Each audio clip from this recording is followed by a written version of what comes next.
The Mutant Challenge is the next Carina challenge. I'm going to go ahead and go over for the Carina's Volume 4 video series. And in this challenge, I ranked up Strife for it, mainly because I didn't have a 7-star Onslaught.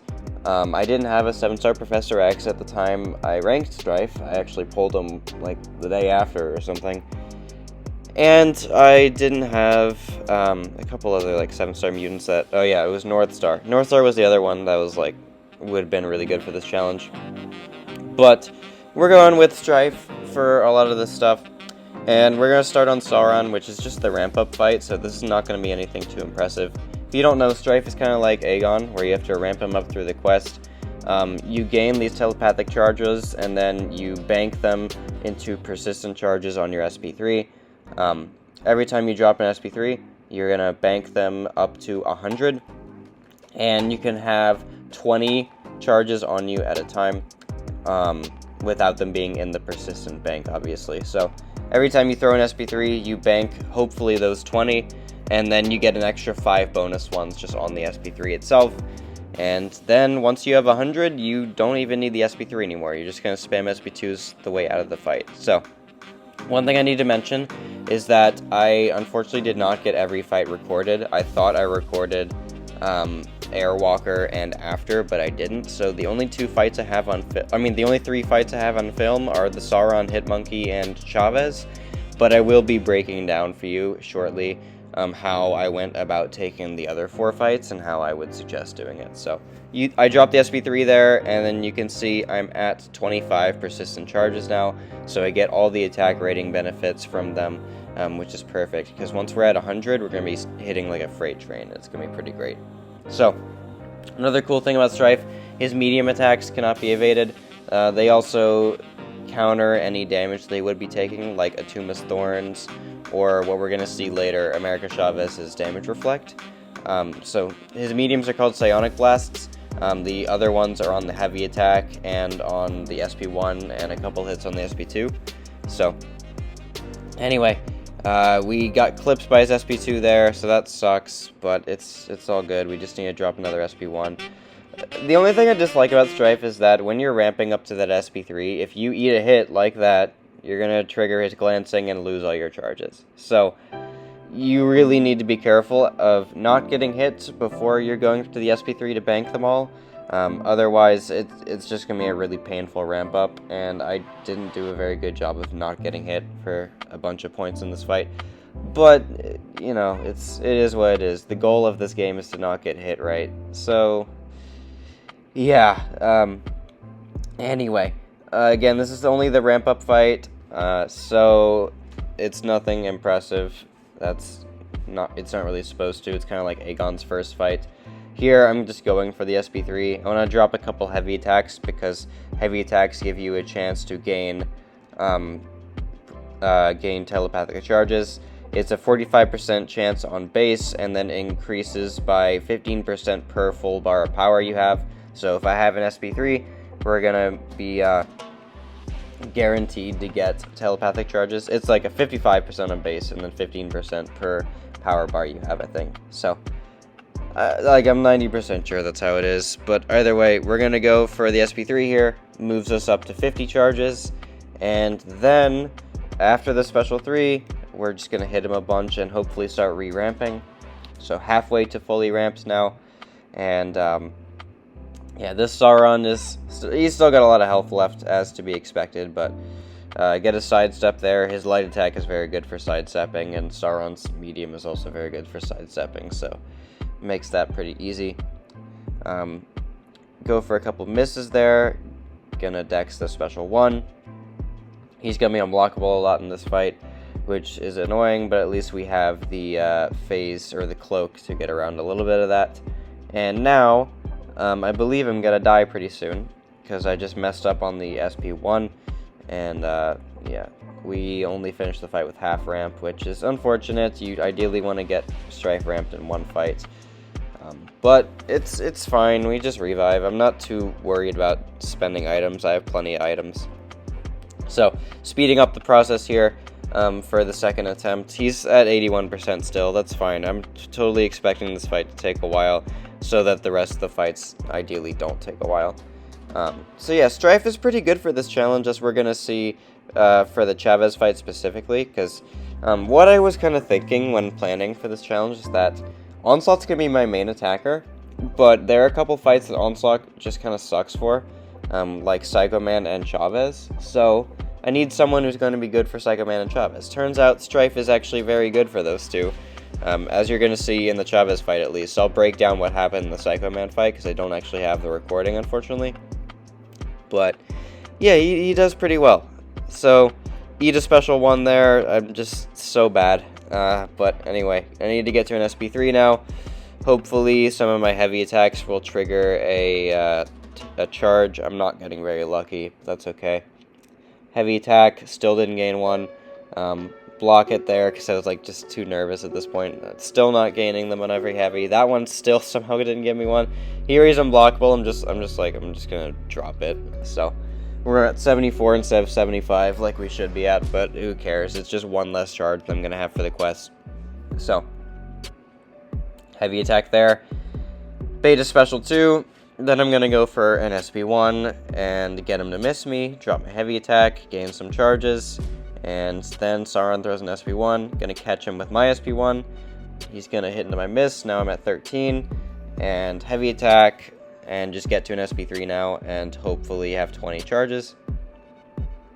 There's 14, 15, Dex special 1 properly, 16, 17, and then 18, 19, Relic for 20. Bait the special 1 just because I don't want to deal with a potentially unblockable rooted SP2 from Sauron. And now we are basically fully ramped. So you can still gain some charges that are not persistent, which I think we're going to die before we can do that. But in the next fight, when we're using Strife, we can gain some more charges, just no more for the persistent meter. So next up, we're using Professor X, because I do want to get Professor X's persistent charges up as well, which are also very helpful for Strife, because Professor X's self-synergy increases special attack damage for all mutants. Strife doesn't have any way of increasing his base special attack damage, only his attack rating, so it actually ends up being a pretty big deal on Strife's SP2. So, with Professor X, you just kind of want to get to an SP3, and trigger it through your heavy attack, because then you're gonna get an extra prowess, and then just do the special spamming thing that Professor X always does. I don't even know if I charged heavy into the SP3. I think I did. Yeah, it looks like I did. And then drop the SP2, and then block into the next special. Block heavy into the next special to gain the maximum amount of prowess, and then dash back to refresh them. So I'm gonna cut out a lot of this stuff because it's just a lot of SP or heavy attacks until we get to the specials. Trigger heavy there, charge it into the SP2. Every special attack is unblockable, which is pretty great, so we just do the block heavy into the special, and then we're gonna go for a refresh here, and then I'm gonna cut the clip after I eat a hit, because I didn't recognize the unblockable was about to trigger. And now we're going for our next cycle. So SP2 there, go for the refresh, another SP2, and just keep getting that prowess. Hopefully not die, because I'm at 8% health, so that's obviously pretty dangerous, but we're gonna go for another SP1 and then go for the refresh. And then we built up to another cycle, drop the SP2 here, get some really nice damage on that, and just keep going through the cycle. I'm gonna try to get to another SP2, gonna use my falter to get there, and then go for another SP1, and maybe one more, yeah, one more, and then gonna go for a refresh. And then I'm gonna try to build up to one more mind control. I got the bug somehow where my channeling charges are just infinitely going up. I don't even know how that triggers or what causes it. But I'll take it, right? Because it means I didn't have to use a heavy at all. I'm just gonna have to use a heavy to drop my SP2. So Sauron drops a special 1 here. I get the Dex, charge heavy, I need him to dash in. Game froze for a minute, but he didn't dash in, so not every hit's gonna connect, which kind of sucks, but it's whatever. Every hit does connect for that SP2, and now we're gonna go for an SP1, or not. Yeah, we are gonna go for an SP1. Do some nice damage there, refresh, and then I'm gonna die here, because I didn't realize he was gonna go unblockable. So that sucks, but we're just gonna revive and kill him really quickly. Also, holy crap, my game was lagging so bad. So yeah, there's that. And then, I'm just gonna go for an SP2, and that should finish him, after I bait his special real quick. And then, SP2, it does the trick, so. There we go, Sauron finally down. It took me a long time, because I was, like, ramping 2 champions on that, but he is down now, and we get a pretty easy fight next with Onslaught versus Hitmonkey. And I have this fight sped up because it's pretty boring. Onslaught just kind of does Onslaught things for this fight. Every time Hitmonkey triggers his orange spell, he's going to purify the stun, which is great because Onslaught can just turn it into a passive. Stuff like that. We do have to watch his evade. I think I'm going to like trigger it a bunch because I just don't care. But it is definitely annoying if that happens. Anyway, just want to keep all my degens paused and then spam SB1, and hopefully he dies before I do. So SB1 there. An annoying thing about this fight actually was the organic magnetism was messing with my ability accuracy, or his ability accuracy.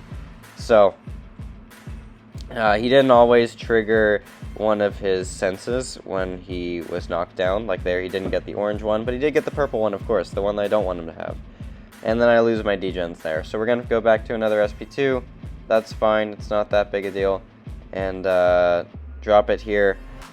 Get those degens back. And then ramp up to another SP1. Just go back to spamming that, hopefully with good uptime on the degens. I don't even bother to play it safe and not heavy when he's not stunned when he has the purple phase up. I just kind of go for it because I don't care. But if you wanted to play it safer that way, I wouldn't tell you not to. Keep dropping SP1s, that's fine. And then he's below half health now, and I lose my degens. That's okay. It's whatever. Just need to go for another SP2, and then 20 degens are back, ideally doing a lot of damage during the special and everything. Game lags a bit there. Parry into the SP1 right there, and then he blocks it, which is very fun and interactive, but it's whatever, who cares. And heavy there, and I don't really have anything else to say. I'm gonna cut the clip out until the Strife fight, and I think I'm gonna die when he's at like 4%. I just got the channeling charge with Professor X, so anyway.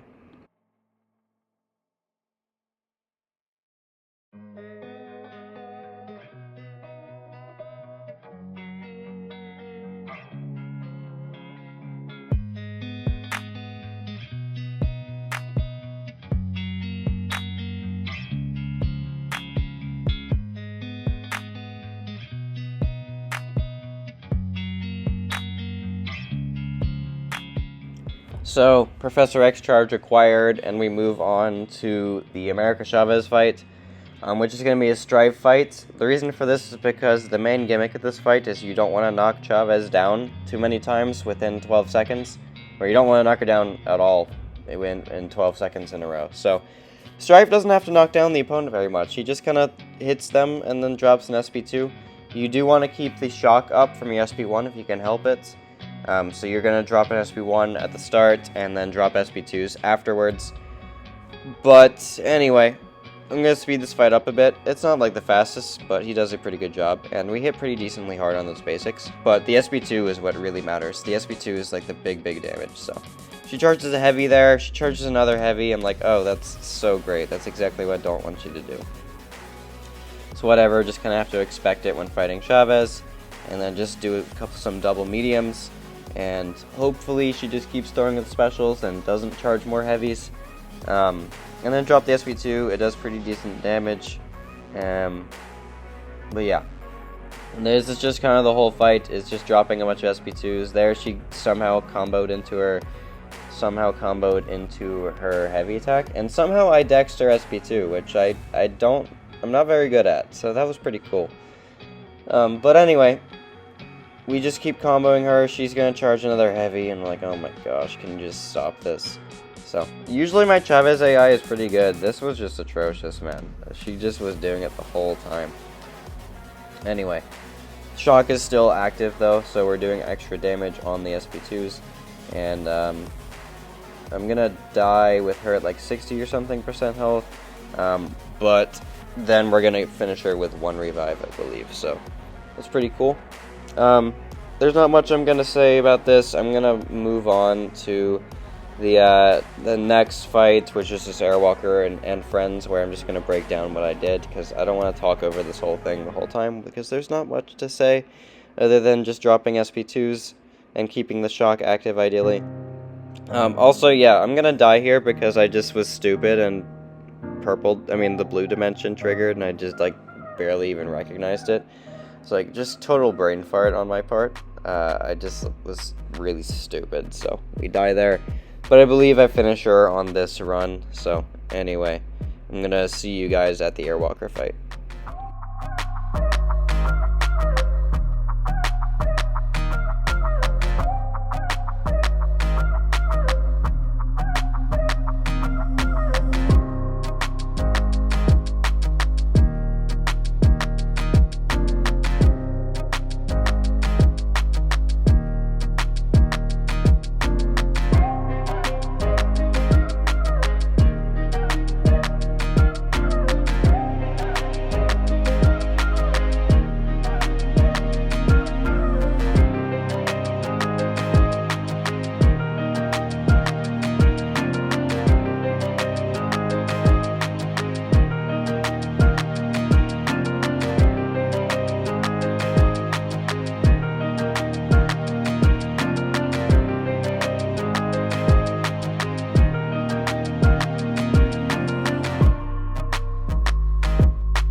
Okay, time to quickly break down the fights I didn't get to record, starting with Airwalker. This fight was actually really easy with Onslaught. The main gimmick with the Airwalker fight is you need to knock him down frequently, but also avoid getting Dark Tide on you. And the way you can avoid that is just by blocking the beam hits in his special attacks. So when he drops an SP1, block the final hit. When he drops an SP2, you want to block the beams he has there, and then he's not going to place Dark Tide. You're still going to get the armor break on you, but that doesn't really matter if you don't have Dark Tide, because the Dark Tide does damage when there's an armor break. Or the armor break basically makes the Dark Tide do damage, but if you don't have Dark Tide on you, then who cares, right? So, just block special attacks with Onslaught. His heavy reach is so good that you can usually just heavy punish after, and then do the whole Onslaught SP2 into spam SP1s thing that he always does. So, Britain was pretty similar. We just want to make our own openings with Onslaught where we heavy attack after her special 2 or after her heavy attack. After the SP1 is a little bit trippy unless you're rooted. So yeah, just get the SP2 up and then drop SP1s. It should be a pretty fine fight. Wiccan. Wiccan is pretty nice with Onslaught because you don't have to worry about his energy damage at all, or his regen, because you have Despair, or at least I assume you have Despair. Most players should have Despair, because it's a really good mastery. Anyway, you block out the healing that way, and then you just do the SP2, do the SP1. Try to not stay at the same bar of power with him for 12 seconds, which is almost impossible to do, by the way, but it's the node he has, so. Anyway, those 3 fights are simple, and then we get to the Psycho Man fight, which is not simple at all. I took this with Strife, and the way you take it with Strife is you want to make it to where you're never throwing a special attack in his yellow mode, obviously, because then you're just going to get power locked, then your abilities are just going to fail in specials. So what I cooked up was to start the fight by dropping an SP2, because when you do that first SP2, he's going to be in the blue mode, and then after, you want to do SP1, SP2, SP1, SP2 the whole time, because every time after that, your SP1 is going to be in the hate mode, the red one, and then every time you drop the SP2 is going to be in the blue mode, the doubt one, or fear. I don't know what I think it's doubt. I think blue is doubt. So yeah, that means that you're never going to be throwing a special attack in yellow, because if you start the fight with an SP2, when you drop it in blue, then you do SP1, SP2, which is just going to be alternating between red and blue, because that extra bar of power that you didn't spend while building up to your SP2 is going to be during yellow. So at that point, another thing you need to be aware of is that you cannot refresh the shock with your heavy attack in the hate mode, the red one, because that's the one that reduces your ability accuracy on the heavy attack. So if he gives you a charge heavy prompt and you are in the red mode and you try to charge the heavy, it's going to remove the shock and not reapply it for some reason. So the shock will not be back and you're just going to be sad until you throw another SP1. So you need to make sure to only do the perform a heavy challenge that he gives you when you're not in that red mode. Kind of the same way you don't want to ever drop a special attack in the yellow mode. So it's not that bad a fight. I did it in 1 revive. You just kind of have to be aware of how the fight's going to work when going into it, which I eventually got that strategy, and I really wish I had that recorded. I'm really pissed at myself that I didn't, but it's okay. I hope that helped, and I will be happy to answer any questions about these fights in the comments below. So anyway, thank you guys so much for watching this one. I hope you had a good run with your mutant challenge, and I'll see you in the next video.